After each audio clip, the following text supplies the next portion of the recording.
কি বলতে চাচ্ছেন বলুন, স্পষ্ট করে বলুন। আপনি ছবিতে আসুন না, আপনি আপনি ক্যামেরাটা বন্ধ করে রেখেছেন। চাইছি না আমি। আমি সত্যি আমি আপনার বক্তব্যটা শুনে আমি জানতে চাইছি। কারণ আমি বিভিন্ন আলেমদের বক্তব্য শুনি। আচ্ছা। আপনারও বক্তব্য ভালো শুনি, হ্যাঁ? আচ্ছা। তো আপনার ভালো কিছু পাই আমি কেন গ্রহণ করব না? আমার আমি কেন পরিষ্কার আপনার কথা, এক মিনিট। আমার পরিষ্কার কথা, আপনি আমার এই বক্তব্যে যদি দ্বিমত থাকেন, যেহেতু আপনি তো আহলে হাদিস পন্থা অবলম্বন করেন নিশ্চয়ই, তো নিশ্চয়ই হ্যাঁ, আমার কথা হচ্ছে আপনি যদি আহ, এই আমার যে বক্তব্য ছিল যে আলহামদুলিল্লাহ আমাদের হানাফি মাযহাবের কোনো একটাও মসলা কোরআন ও হাদিস বিরোধী না, ইসলাম বিরোধী না, কিঞ্চিত পরিমাণ। এবার এখানে যদি এটা দ্বিমত থাকে, তো আপনি আপনাদের ওলামায়ে কেরাম যিনারা রয়েছেন ওনাদেরকে বলুন বসতে, যদি আপনার সমস্যা হয়। কেন আপনার সমস্যা হচ্ছে, নিশ্চয়ই দ্বিমত হচ্ছে।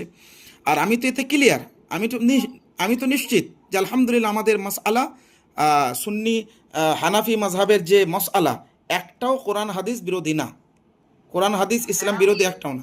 এই বিষয়টাই জানতে চাইছি, এটাই জানতে চাইছি জি। যে হানাফি মাযহাবে যদি কোনো বিষয় মাসালা যদি কোরআন হাদিস বিরোধী না হয় হ্যাঁ, তাহলে নিশ্চয়ই 100% সঠিক। আমার পরিষ্কার কথা, আমি কি বলতে চাইছি, আমার কথা বুঝতে পারেননি? যে আমার যে হ্যাঁ, বক্তব্য, আমি ওর উপরে অটল আছি, কিয়ামতের সকাল পর্যন্ত অটল থাকবো, মানে আমার প্রজন্মরাও থাকবে ইনশাআল্লাহুর রহমান। বিষয়বস্তু হলো যে হানাফি মাযহাবের একটাও মাসআলা কিঞ্চিত পরিমাণ কোরআন হাদিস এবং ইসলাম বিরোধী না। এবার এর বিপক্ষে যদি কেউ আকীদা পোষণ করেন বা বলেন যে হ্যাঁ ভুল আছে বা ত্রুটি আছে, তাহলে তারা আমাকে বলুক কবে বসবে, কোথায় বসবে, মোনাজারার জন্য ময়দানে ইনশাআল্লাহ রহমান আমি প্রস্তুত আছি। বাস এতটুকুই শেষ কথা। না, শুনেন শুনেন আমার কথাটা ক্লিয়ার করেন, আমি যেটা বলতে চাইছি। কি বলেন?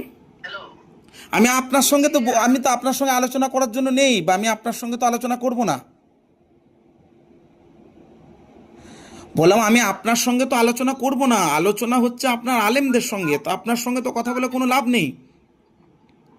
আলোচনা নেই, এই আপনার এই বক্তব্যটা শুনে আরে যেন আমার মানে বক্তব্যের ভিত্তিতে আপনি আলোচনার জন্য বলুন, আপনাদের আলেমদের সঙ্গে আলোচনা হবে, মোনাজারা আপনার সঙ্গে নয়। আসসালামু আলাইকুম। আলিমদের সঙ্গে পড়ুন, আমার কথাটা একটু শুনুন, একটু শুনুন।